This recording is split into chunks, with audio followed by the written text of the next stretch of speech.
Because let's be honest, you are sometimes the problem. Me, hi, I'm the problem. It could be you. It can be you. And we have to be honest to admit when you are the problem. Hi, I'm Kelly Theophil, and this is Live a Life You Love. I am an emotional intelligence coach, and my job here on this podcast is to help you go from simply surviving to thriving, to teach you how to manage your emotions and your thoughts, to use that knowledge and now create momentum in your life. Today, we want to talk about conflict. Conflict coming off of the fact that for the past 4 episodes, we were talking about relationships. We talked about what we wanted in a relationship. We talked about what are red flags, green flags, what makes it work.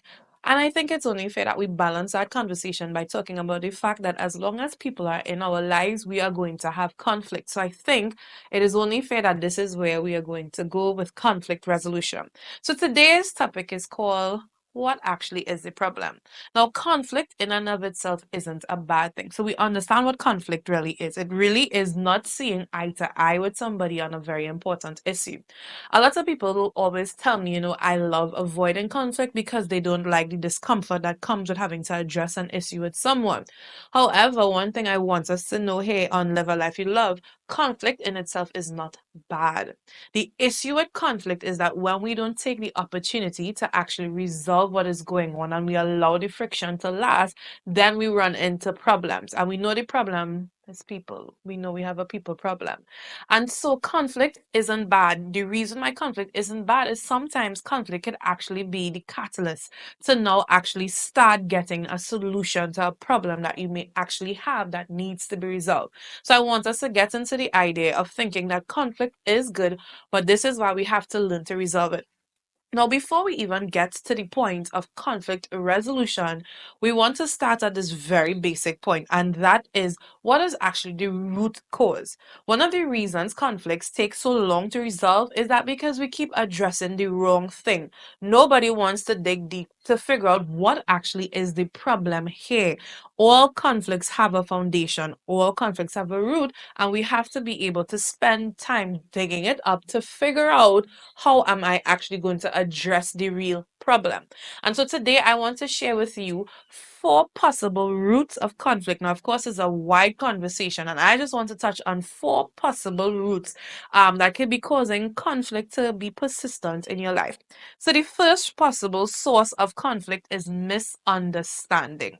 Misunderstanding is one of the biggest culprits of conflict. And so now misunderstanding is wide. So under the category of misunderstanding, you have misinformation. Listen to me. People in the Caribbean context, I know I have audience outside of the Caribbean context, but people in the Caribbean context could tell a story. You ever a story start with Miss Marv, and by the time it meet Miss Miss Merle, it completely different. We have this culture of carrying misinformation. The problem with misinformation is that your facts get skewed as it goes along. And when those facts that become skewed, sorry, you now have an issue where somebody can actually be upset about something that doesn't exist. And so misunderstanding, misinformation is actually one of the root causes of conflict. And so we have to be able to make sure that we get the actual facts. You can't go off of a hearsay. You can't say, well, I hear Kel say this, and you never talk to Kel. You have to understand that if you want to get to the heart of it, go directly to the source. So that's underneath misunderstanding. Another thing that falls under misunderstanding, which is a problem that we have, is the incomplete story. Have you ever gotten mad off a half a story? The story ain't even finished yet, but you vex. And so sometimes we have this problem where you have not all the facts that will be necessary. And as a matter of fact, the end of the story might be more important than the front. And so if you are unwilling to get the full story, then now you have a problem where you have 2 people arguing or having conflict over 2 different things. You vex about the first part, the other person vex on the second part, but because the stories are not incomplete, you have this weird mismatching situation that creates friction and tension. And then, of course, under misunderstanding, you have an issue with even how you interpret a story. Now, remember, with misunderstanding, we perceive life through our lens. We see it through our experiences, through our value system, through our ideologies. And because you're looking through the lens of your own self, it's easy to have a misunderstanding about something somebody said. You remember, we have different personalities. So you have to be careful in even dealing with situations to make sure that with misunderstanding, you are taking it at face value. You're objectively viewing the information that is given to you. So that's root number one. Root number two is the people issue. I always say life would be easier if there weren't people. It's a funny thing to say, but it's also a reality. Because all of us have different backgrounds, because all of us have different experiences, when that comes together, although it is beautiful, you are going to get friction. And so the people issue, of course, is a big factor that plays in conflict. So, what are some people issues? We have different value systems. So, for example, if you value integrity and somebody does not value integrity, and a situation comes up and you are expecting them to deal from a place of integrity, conflict is going to arise if that is not something they live their life based off of. And so, you have to remember we live life off of our value systems. We've spoken about it before. Our behavior comes in line with our value system, the decisions that we make, even the partners that we choose to have, all of that is jumped off of or based off of, sorry, our value system. So imagine your value system and somebody else's value system comes together, and now you have this conflict. Because the reality of it is, one of the things about having a value system is that you kind of expect and hope everybody else has the same value system, and that's unrealistic. You have to be able to recognize that sometimes you are going to clash. So, is it possible that because of the differences in personalities, because of the difference in value systems, that this is what the conflict is? You need to recognize not all personality types fit each other. So, somebody who can be quiet doesn't do well with somebody who's loud, and there's conflict. Why are they getting so loud? So, you had to talk and shout? And so you have this weird conflict that could happen just off of personality. So that is root number two. The third problem is the you problem, because let's be honest, you are sometimes the problem. Me, hi, I'm the problem. It could be you. It can be you. And we have to be honest to admit when you are the problem. Now, what do I mean by are you the problem? This is where introspection needs to take place, and we have to be honest.